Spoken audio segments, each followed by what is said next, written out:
Hello and welcome. In today's video, I'm going to demonstrate to you how to replace the key fob battery in this Skoda remote key fob. The battery is situated behind this cover here, so we need to remove it to gain access to the battery. So first thing we do is we put the key fob blade into the upright position. Now I'm going to get a small screwdriver. You can use a spoon or be careful with a knife or something like that, and just get it in between the fob and the cover and just prise it open like so, and there is your key fob battery.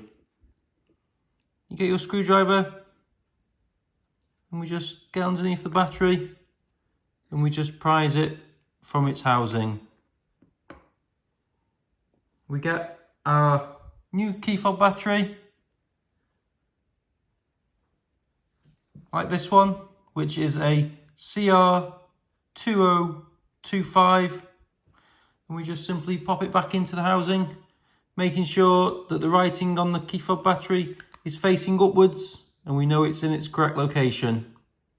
And now it's time just to pop it all back together. So we get the other half of the case,